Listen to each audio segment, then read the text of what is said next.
Assalamualaikum Ibu. Waalaikumsalam. Kalau boleh ibu tahu namanya siapa ya? Nama saya Laila Rizkia, Bu, kelas 8. Oke, Laila bang habis belajar. Iya Bu, saya baru selesai belajar bahasa Indonesia. Bagaimana dengan pelajarannya tadi? Menyenangkan Bu, karena gurunya menjelaskan bagus sehingga mudah dimengerti atau dipahami. Oke, sebelumnya Laila sudah pernah datang konsultasi dengan guru BK untuk memperoleh konseling. Belum pernah Bu.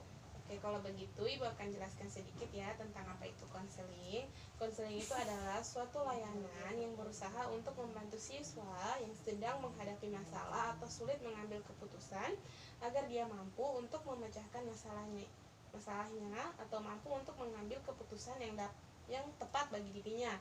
Nah, sekarang kamu sudah mengerti? Iya Bu.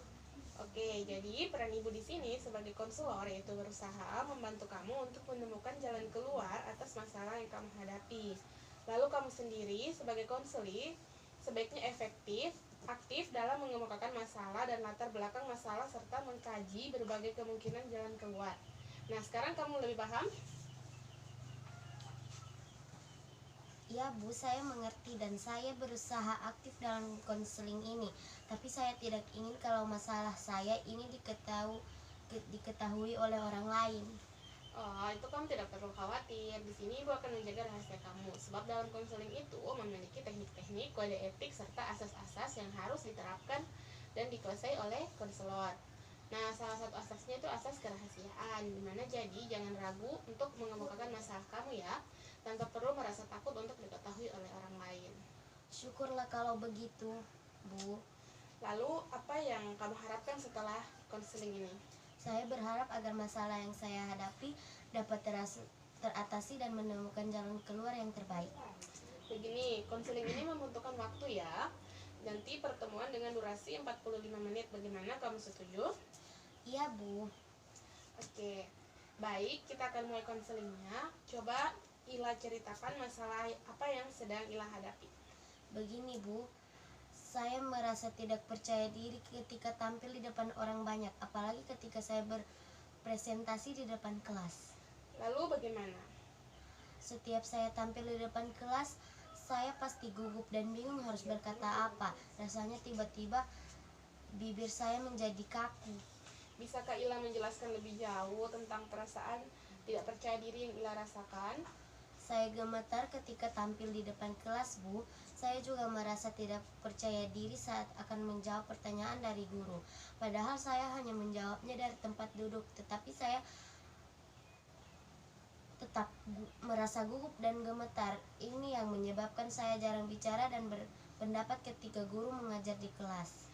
Baik, bisakah Ila contohkan ketika Ila tampil di kelas?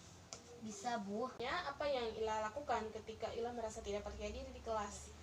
Saya hanya diam saja, Bu, daripada saya malu di depan teman-teman karena saya gugup dan gemetar.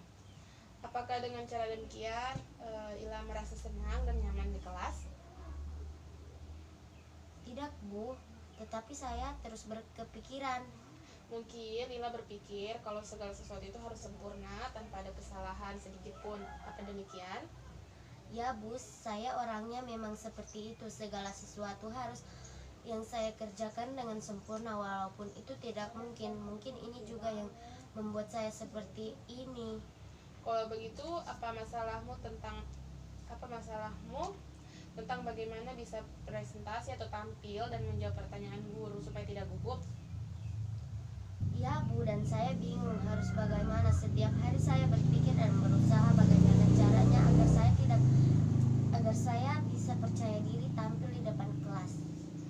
Oke, bagus sekali. Berarti kamu sudah paham ya apa yang kamu alami, yaitu bagaimana kamu bisa presentasi dan tidak gugup dalam menjawab pertanyaan guru.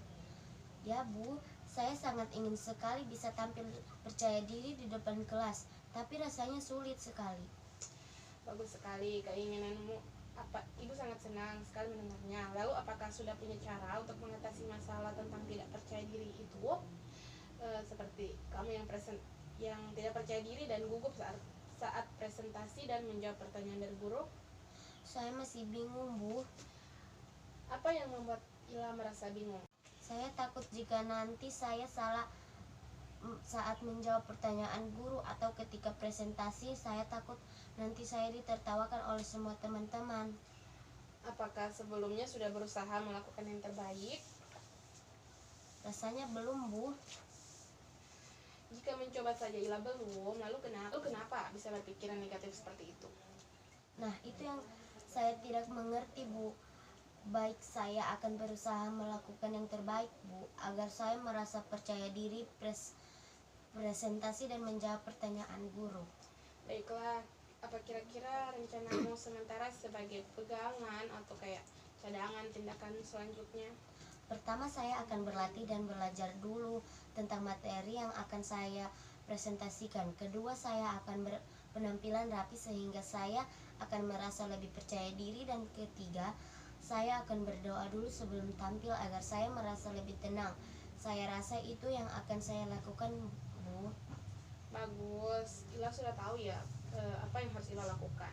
Sebelum pembicaraan ini kita tutup, bagaimana perasaanmu setelah kita berdiskusi atau apakah kamu punya kesimpulan? Saya merasa lega dan lebih tenang setelah melakukan konseling. Kecemasan dan ketakutan yang saya alami mulai menurun, dan juga saya tahu langkah-langkah apa yang harus saya lakukan untuk mengatasi rasa tidak percaya diri saya ini. Setelah melakukan konseling sekitar 20 menit, jadi kesimpulannya, pertama Ila akan berlatih dan belajar dulu tentang materi yang akan Ila presentasikan ya. Kedua, Ila akan berpenampilan serapi mungkin sehingga nanti akan merasa lebih percaya diri. Dan yang ketiga, akan berdoa terlebih dahulu sebelum presentasi. Apakah Ila yakin akan melakukan itu? Ya, Bu, saya yakin. Apa masih ada lagi yang ingin disampaikan? Tidak, Bu, saya kira cukup. Bagaimana kalau kita tutup saja pembicaraan ini dan saya mengucapkan terima kasih. Sama-sama.